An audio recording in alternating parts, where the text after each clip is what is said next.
How did I not know this? This Norse mythology connection blows my mind. Oh man, Pyro has discovered some interesting mythology that's maybe relating back to what, the Sword of Sargeras or something? It's crazy because WoW actually pulls a lot of its lore from mythology. So a lot of times if you dig into ancient mythology, whether it's Norse, Greek, Roman, whatever it is, you will find that a lot of the lore in our game relates to that stuff. So let's see what Pyro has discovered here. Anyway, that's enough on Obsidian. I think that's pretty cool. Let's read about Tyrfing. What the fuck is this? Tyrfing, also rendered as Tyrfing or Tyrving, was a magic sword in Norse mythology, which features in the Tyrfing cycle, which includes a poem from the Poetic Edda called... I'm not going to even try to say that. The name is also used in the saga to denote the Goths. Germanic people. Oh, wow. Tyrfing was the keenest of all blades. Every time it was drawn, a light shone from it like a ray of the sun. I'm gonna fucking punch my monitor screen. What? I know what video he's gonna pull up. Are you fucking kidding me? With Sargeras unsheaths the sword. Do you guys remember how Sargeras manifests this sword? Yeah. I thought this was just a really cool animation, but maybe they did pull this from Norse mythology. Are you... Blizzard needs to put this shit in the game. Like, we need to have weapons that unsheath this way, rather than just, like, pulling them off your back. Maybe, like, a lightsaber animation or something. You know, blade comes out. That would be so badass. Fucking serious? Yeah, I mean, that does fit that description. That certainly looks like a ray of sun. Are you serious? This sword, the keenest of all blades, every time it was drawn, a light shone from it like a ray of the sun. Are you shitting me? It could never be held unsheathed without being the death of a man, and it always had to be sheathed with blood still warm upon it. There was no living thing, neither man nor beast, that could live to see another day if it were wounded by Tyrfing. Whether the wound were big or little, never had it failed in a stroke or been stayed before it plunged into the earth. And the man who bore it in battle would always be victorious. It plunged into the earth. Fucking shit. Never had it failed in a stroke or been stayed before it plunged into the earth. You fucking joking right now? This might be it. Between mythology and Lovecraftian lore, basically all the lore that's been created by Lovecraft, the author, yeah, that's like WoW lore essentially. So yes, I know he's getting really excited here, but he's not far off in the fact that a lot of this stuff does hint and actually reveal lore before it's actually revealed in the game. So Are you fucking kidding me? This could certainly be the same thing. This could be where they pulled the lore for this weapon and everything. How did I not know about this sword? What the fuck?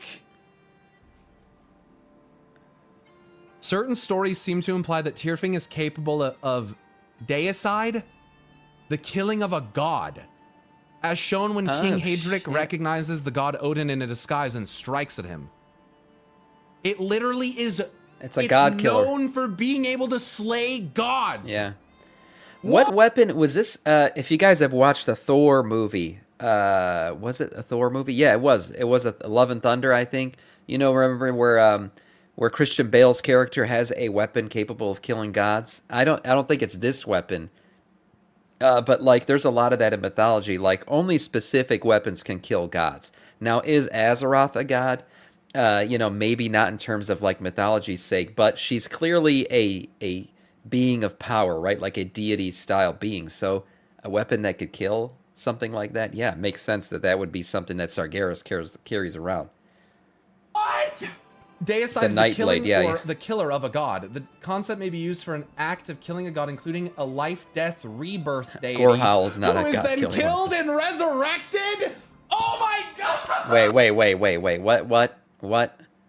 The killing of the god has been killed and resurrected? Hold on, say that again. Hold on, he got really excited there. Who is then killed and resurrected, or the killer of a god. The concept may be used for an act of killing a god, including a life, death, rebirth deity, who is then killed and... A life, birth, rebirth. The reason why he's getting crazy excited here is Azeroth is... A lot of people's theories is that Azeroth is like a balance deity, right? Like a god of balance. So life and death intertwined, and that's why she's so, you know, chased by the Void and the Titans and everybody, is she's like all powerful. Both sides of the coin. Resurrected? Oh my god! god! What the fuck am I reading? He's reading WoW lore. What the fuck? The dwarves made the sword. He forged a sword with a golden hilt that would never miss a stroke, would never rust, and would cut through stone and iron as easy as through clothes. The dwarfs made the sword, and it shone and gleamed like fire. However, in revenge, they cursed it so that it would kill a man every time it was drawn, and that it would be the cause of 3 great evils. They finally cursed it so that it would also kill Svafarolami himself. Fuck! When Svafarolami. Yeah, this is hard to pronounce. He tried to slay Valen, but the dwarf disappeared into the rock. This is the sword. Deep into it, it missed its intended victim. This is the sword that you were just talking about from the lore here. Yeah, the Necro Sword. Yeah, also corrupted by the wielder's mind, had the power to imbue visions in their minds, installing a deep homicidal hatred for gods. So yes, the Necro Sword also made them hate other gods. The corruption also linked the wielders to a vital life force of the Necro Sword, which slowly killed them. Yes, holding the sword killed them as well, and they could kill gods with it. Yeah, that's the sword that I was talking about from the movie, Love and Thunder. Victim. In the case of this king, there are very few swords capable of killing gods. These are 2 of them, I guess. I can't believe I fucking just read about a sword from Norse mythology. Yeah, maybe Kale. Which, when drawn, radiates with a beam of sunlight that can kill gods and can even be used in deicide for resurrection of a god. Are you fucking kidding me? Are you fucking kidding me right now? It's pretty on point description. Are you actually serious? Every time it gets drawn, someone dies. Are you actually kidding me? And it's stored even with blood warm upon it. Dude, my brain is melting. Dude, what the fuck? Jay, this has to go on YouTube. Yes, chef. Jay, this has to go on YouTube. We're there, chef. Calm down. Holy shit. 3 great evils? Old God's Legion Scourge? You never know. You never know. If you're trying to equate Sargeras to a powerful light entity, you might be mistaken, as the light was completely against Sargeras and the Legion. Oh, that's new information to me, actually. I didn't know that. My theory is Sargeras is probably a being of fire rather than light. Oh, let's talk about fire, actually. It is weird that Sargeras is like all flamey and everything, and his original form, which we've seen in the pictures before, he obviously isn't all flamey. Like, he was not originally that way. Original model. Let me see. He didn't originally look this way, right? He became flamey. Now, whether that was through corruption, through the, his time in the twisting nether, who knows? This is how he originally looked. He wasn't always a flaming beard angry man. Yeah, I wish I had a bigger picture here. I freaking found the smallest picture I could possibly find of this guy. But you get the point. Like, why he's flaming and stuff, that's still kind of a mystery. We'll have to wait and see if that's ever revealed to us. The fire is a form of light that has to burn fuel. So, in your perception that fire is not light, I heavily disagree. Fire is a form of light. In fact, some would say that fire is the most primordial form of light that there is. And it's very, we're going to Hallowfall. Flaming light is what they talk about. Their light is a flaming light, right? It's a very primal version of the light. It's a light that maybe Anduin's going to learn how to control, since he kind of lost his touch with the current form of light that we have. We'll have to see. Fire of creation being a more pure form of light, media, obviously. clearly. Or the light it gives off. And also how fire relates to light and rebirth. Yeah, I disagree with you. I think that the reason why Sargeras is on fire is because his soul is literally burning. His soul is burning? Yeah, is that the truth here? Yeah, here it is. Yeah, here he is in a model viewer. Perfect. Thank you for bringing this up. Look at that. Obviously, the cool-ass shoulder. What does that mean? Death, or what is it? He's not the death entity. We know that Argus was, but this is how he looked. His whole flaming beard look is something completely new. So why that is, why he became that way? He says his soul is burning. He's basically, I think, burning his own spirit to a degree in order for this light to be a thing.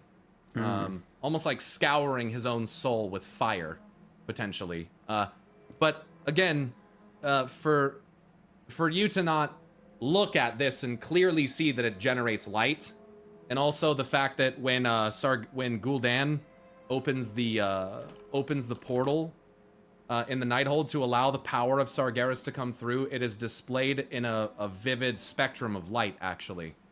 So, is it? I don't remember that.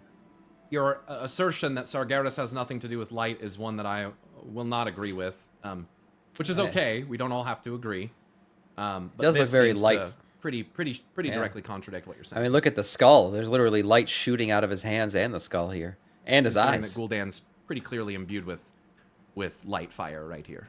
So, yeah, look at the veins. Yeah, I would think that what you perceive as the light is a little bit orderly. It's maybe a little bit not the same kind of state as the light that Sargeras would wield. But to claim that he does not wield light simply because the Legion fought against the Army of the Light, I think is not a good argument. In my opinion, what this clearly shows is that Sargeras is not Fel, as we were led to believe, and Sargeras is also not Shadow Flame, because he's not purple and Shadow Flame. I wonder what the... So, at least as far as I can tell... I wonder what the Light Emperor and the people of Hallowfall that we're going to start interacting with, what they would think about Sargeras if he's made of this, if he has embraced this flaming light. He's not Shadow Flame. The shadow could be deep within him, and you just might not see it. And I think perhaps that's the case where, like, the unity between light and shadow is there, but perhaps in this way, its surface blazes bright, masking shadows below. So perhaps in this way there is some shadow in there, but it doesn't manifest the same way that Deathwing does it. It doesn't manifest the same way that Farak wields it, and it's sure as shit is not Fel. So no, it begs the question: what is it then?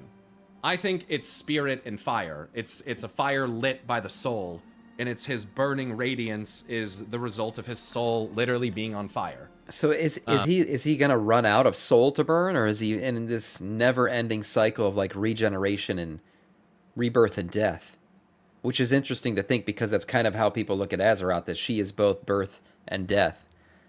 Yeah, that's crazy. What a crazy concept. Either that or his flame would eventually go out, right? He'd just burn his soul away at some point. And perhaps in this way he sought to keep himself cleansed. And that doesn't mean that it's necessarily correct or that it's going to work.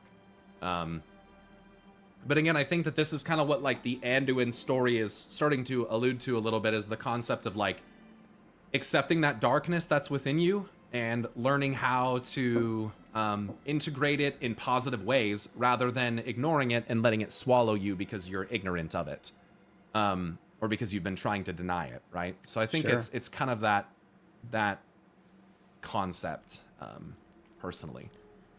So yeah, fire is light, and in fact, fire is I think we're going to learn a lot more about the greatest gift of the gods. Could it just be the case that Sargeras is just fire in the sense that we know it, like fire being a lesser fundamental version of Fel? No, I don't think that Sargeras is lesser than Fel personally. I mean, I could certainly be wrong. Fel could be the conjunction of flame and shadow, as discussed, but I think that there's sufficient evidence to actually disprove that, and in fact prove the opposite, that this power is greater than Fel. I'm with that theory. Also, like, Blizzard's very much into like color coordinating things, right? They love to indicate where a power source is coming from via color. That's why elves have certain color eyes. Like, basically the color of eyes in the game indicates where power is coming from. The color of the spells you use indicates where that power is coming from. And Fel has always been indicated as a green power, right? It's green. The orc's skin turned green when they drank the blood of Amaroth. The Fel fire is always shown as a green flame. So I don't think he would be red if he was in fact basically embracing Fel fire. He'd be green. That's just like Blizzard never usually breaks that law. Those laws stay, and that's why right here he's very obviously there's some light power here. Light is always a bright yellow in WoW. It's not weaker. It's stronger. This is stronger than Fel. Yeah.